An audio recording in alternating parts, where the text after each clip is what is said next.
तो चलिए आज एक मॉडर्न साइंस फिक्शन कहानी को खोल कर देखते हैं। ये समझने की कोशिश करते हैं कि आखिर वो क्या चीज़ है जो एक स्क्रिप्ट को ब्लॉकबस्टर बना देती है।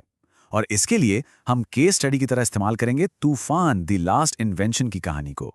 तो ठीक है, चलिए इसमें गहराई से उतरते हैं। देखिए, हर बड़ी कहानी की शुरुआत ना एक ऐसे संघर्ष से होती है जिससे हम सब जुड़ सकें। और इस कहानी की जड़ में है सिक्योरिटी और सपनों के बीच की वही जानी पहचानी खींचतान। मतलब एक तरफ है एक सेफ और सिक्योर जिंदगी और दूसरी तरफ हैं वो सपने जो हमें सोने नहीं देते। कहानी का जो हीरो है आर्यन, वो बिल्कुल इसी मोड़ पर खड़ा है। और उसकी उस सिक्योर जिंदगी का सिंबल है ये नंबर 65,000 रुपए। ये सिर्फ एक सैलरी नहीं है, ये एक तरह की गारंटी है। इस बात की गारंटी कि घर चल जाएगा, जरूरतें पूरी हो जाएंगी और जिंदगी बिना किसी तूफान के आराम से कट जाएगी। पर सवाल यह है कि क्या इतना काफी है? और बस यहीं पर आर्यन एक ऐसा फैसला लेता है जो पूरी कहानी को आगे बढ़ाता है। वो इस सिक्योरिटी को ठुकरा देता है और उसका ये एक डायलॉग पूरी कहानी का इमोशनल सेंटर बन जाता है। ये सिर्फ नौकरी छोड़ने की बात नहीं है, ये अपने सपनों के लिए दुनिया से टकरा जाने का एक ऐलान है। तो सवाल उठता है कि आखिर वो सपना है क्या? वो सपना इस एक लाइन में छिपा है। आर्यन सिर्फ पैसे नहीं कमाना चाहता, वो एक पहचान बनाना चाहता है, वो एक आवाज बनना चाहता है। और बस यही एक सोच उसे एक बिल्कुल नए रास्ते पर ले जाती है। यहीं से उसका असली सफर शुरू होता है। चलिए अब अगले पड़ाव पर चलते हैं, देखते हैं कि ये सब आगे कैसे बढ़ता है। आर्यन ने पिंजरा तो तोड़ दिया है, लेकिन अब उसे आसमान में उड़ना सीखना है। ये उसकी जिंदगी का वो दौर है जहां वो अपने फैसले को सही साबित करने के लिए लिटरली दिन रात एक कर देता है। और नतीजा होता है एक जबरदस्त कामयाबी। उसका YouTube का सफर इन नंबर्स में साफ साफ दिखता है। 1,000 से 10,000 और फिर 10 लाख सब्सक्राइबर्स तक का सफर क्या तेजी से तय होता है। यह दिखाता है कि जब जुनून सही दिशा में हो तो कामयाबी दूर नहीं रहती।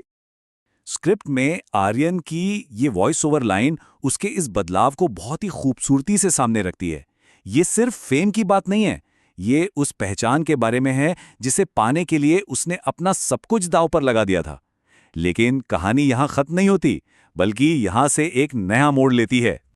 अब कहानी में एक दूसरा धागा जुड़ता है। एक तरफ जहां आर्यन दुनिया के सामने अपनी कहानी बना रहा है, वहीं दूसरी तरफ उसका जीनियस दोस्त विक्रम दुनिया से छिपकर एक बहुत बड़े राज पर काम कर रहा है। यहां हम दोनों दोस्तों की दुनिया के फर्क को बिल्कुल साफ साफ देख सकते हैं। आर्यन का मकसद है भीड़ की आवाज बनना, एक पब्लिक फिगर। वहीं विक्रम का मकसद कहीं ज्यादा बड़ा और कहीं ज्यादा गुप्त है, पूरी दुनिया को बचाना। रास्ते दोनों के अलग हैं, पर उनकी मंजिल एक ही तूफान में मिलने वाली है। और बस यहीं पर कहानी एक पर्सनल ड्रामा से घूमकर एक high stakes science fiction thriller बन जाती है। विक्रम की ये चेतावनी सिर्फ एक डायलॉग नहीं है, ये आने वाले खतरे का पहला अलार्म है। ये हमें बताता है कि असली कहानी तो अब शुरू होने वाली है। और उस खतरे से लड़ने का हथियार, वो है प्रोजेक्ट रक्षक, विक्रम का वो सीक्रेट इन्वेंशन। एक ऐसा नैनोटेक आर्मर जो किसी भी इंसान की ताकत को 100 गुना तक बढ़ा सकता है। तो अब हमें पता है कि दांव पर क्या लगा है और हीरो के पास क्या है। अब हम कहानी के क्लाइमेक्स की ओर बढ़ रहे हैं। वो तूफान जिसका जिक्र विक्रम ने किया था, अब वो सिर्फ एक चेतावनी नहीं, हकीकत बन चुका है और शहर पर मंडरा रहा है। यहाँ कहानी के सारे अलग अलग धागे एक साथ आकर जुड़ते हैं। खतरा आ चुका है, आसमान से एलियन शिप्स उतर रहे हैं। ये स्लाइड एकदम साफ और सीधी है, क्योंकि खतरा भी उतना ही सीधा और सामने है। शहर में अफरा तफरी मची है और हमारे दोनों हीरो इस तबाही के बिल्कुल बीच में हैं।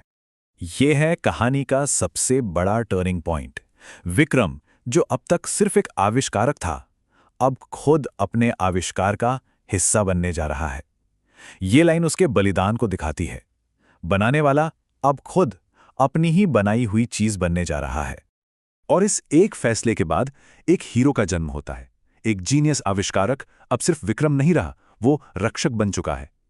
ये स्लाइड एक साधारण इंसान से एक सुपर हीरो में उसके जबरदस्त बदलाव को साफ तौर पर दिखाती है।